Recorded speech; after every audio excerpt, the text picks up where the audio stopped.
بنگلہ دیش کی پولیس اور آرمی اسٹوڈنٹس کے پیچھے پڑی ہوئی ہے۔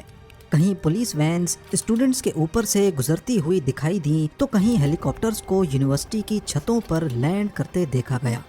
ہزاروں لاکھوں اسٹوڈنٹس سڑکوں پر پروٹیسٹ کرتے دکھائی دیے، کہیں پر ریلیز نکالی گئیں تو کہیں پروٹیسٹ مارچ۔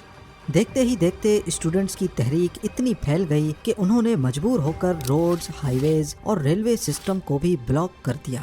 نوبت یہاں تک آ پہنچی کہ بنگلہ دیش کی سرکار نے پولیس کے ساتھ ساتھ آرمی کو بھی اسٹوڈنٹس کے مد مقابل لا کھڑا کیا۔ لوکل میڈیا تو ویسے ہی کچھ رپورٹ نہیں کر رہا تھا، اوپر سے انٹرنیٹ، سوشل میڈیا اور سب سے بڑھ کر واٹس ایپ بھی بلاک کر کے اہم ایریاز میں کرفیو نافذ کر دیا گیا، اور کرفیو بھی ایسا ویسا نہیں بلکہ شوٹ ایٹ سائٹ۔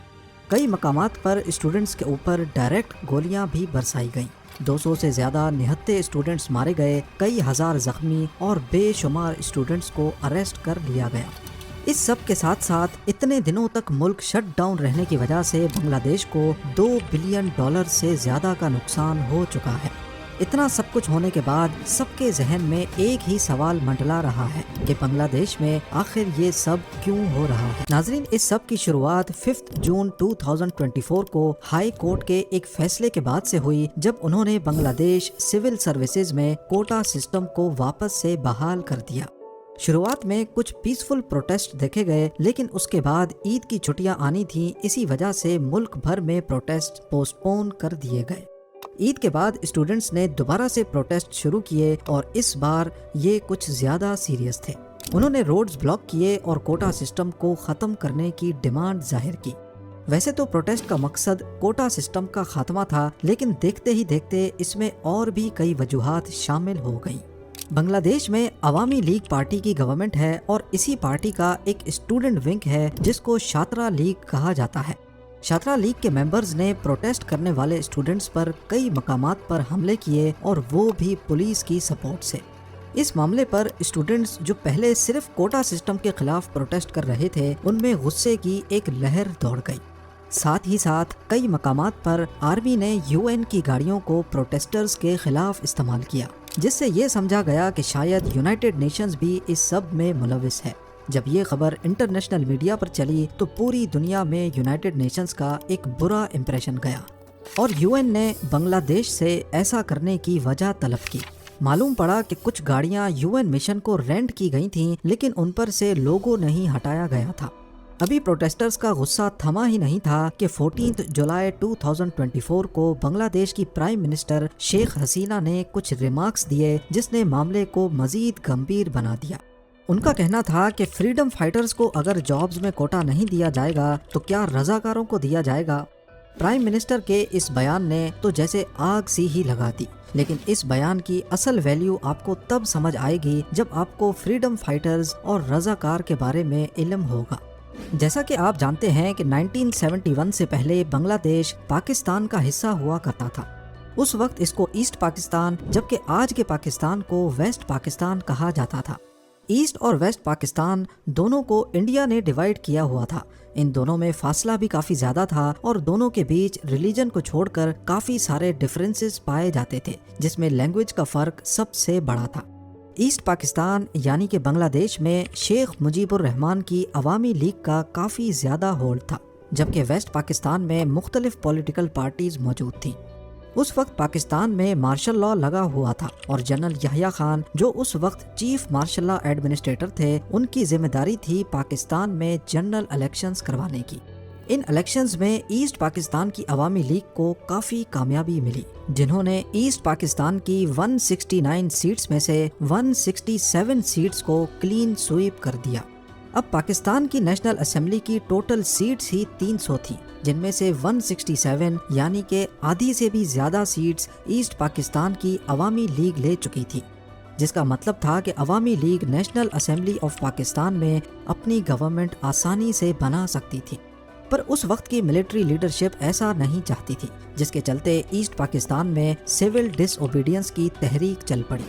7 مارچ 1971 کو شیخ مجیب الرحمان نے اپنی اسپیچ میں پاکستان سے علیحدہ ہونے کا اشارہ دے دیا، اور 23 مارچ کو پہلا بنگلہ دیشی فلیگ ایسٹ پاکستان کے کافی گھروں پر لہرایا گیا۔ اس کا نتیجہ یہ ہوا کہ ایسٹ پاکستان میں ایک ملٹری آپریشن لانچ کیا گیا جس کا مقصد ایسٹ پاکستان کو ویسٹ پاکستان سے الگ ہونے سے روکنا تھا۔ بنگلہ دیش کی آزادی کی یہ جنگ اگلے 9 مہینے تک چلتی رہی، جس میں ایسٹ پاکستان میں ملٹری کی کچھ یونٹس نے پاکستان سے الگ ہو کر آزادی پانے کے لیے اپنی الگ فورس بنا لی، جس کو بنگلہ دیش فورسز، مکتی باہنی یا پھر فریڈم فائٹرز بھی کہا جاتا ہے۔ دوسری طرف بنگلہ دیش میں ہی موجود وہ گروپ جو ویسٹ پاکستان کو سپورٹ کرتا تھا ان کو رضاکار کہا جاتا ہے۔ اس جنگ کے آخری 2 ہفتوں میں بنگلہ دیش کو انڈیا کی سپورٹ بھی حاصل ہو گئی اور یوں ایسٹ پاکستان ویسٹ سے الگ ہو کر بنگلہ دیش بن گیا۔ اب کیونکہ فریڈم فائٹرز کی مدد سے ہی بنگلہ دیش آزاد ہوا تھا، تبھی شیخ مجیب الرحمان جو کہ بنگلہ دیش کے پریزیڈنٹ بن چکے تھے، انہوں نے بنگلہ دیش سول سروسز میں فریڈم فائٹرز کا الگ سے 30% کوٹا رکھ دیا۔ 1997 میں یعنی کہ لبریشن وار کے 26 سالوں کے بعد بنگلہ دیش سول سروسز میں فریڈم فائٹرز کی ریکروٹمنٹ کافی کم ہو گئی، جس کے چلتے گورنمنٹ نے یہ کوٹا صرف فریڈم فائٹرز نہیں بلکہ ان کے بچوں کے لیے بھی بڑھا دیا، اور پھر 2010 میں فریڈم فائٹرز کا کوٹا ان کے پوتے پوتیوں کے لیے بھی ایلیجیبل کر دیا گیا۔ لیکن اس کے باوجود بھی صرف 10% فریڈم فائٹرز کی نسل یہ کوٹا لے رہی تھی اور باقی کا کوٹا ضائع ہو جاتا۔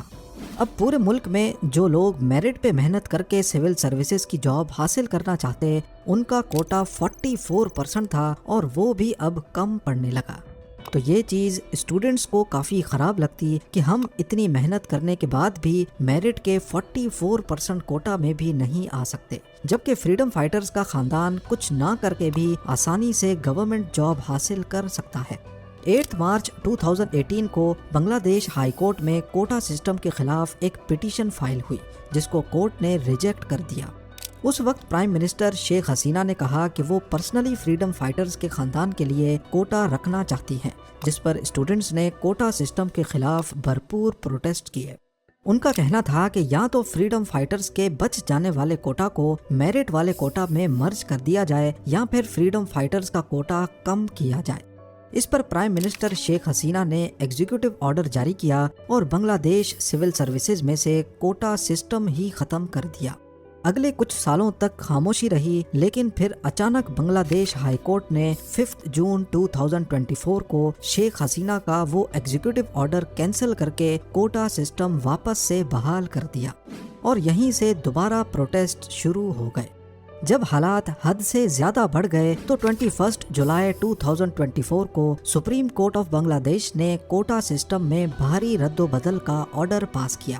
اس آرڈر میں 93% کوٹا میرٹ کے لیے دیا گیا، جو کہ پہلے 44% تھا، اور فریڈم فائٹرز کا کوٹا جو پہلے 30% تھا اس کو کم کر کے 5% کر دیا گیا۔ 1% مائنورٹیز اور 1% معذور لوگوں کے لیے فکس کیا گیا۔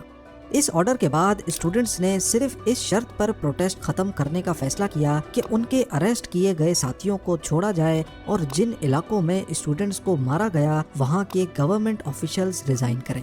فی الحال جس وقت یہ ویڈیو بن رہی ہے اس وقت تک اسٹوڈنٹس کی ڈیمانڈز پوری نہیں ہوئیں، لیکن گورنمنٹ کا ماننا ہے کہ سچویشن کافی حد تک کنٹرول میں ہے۔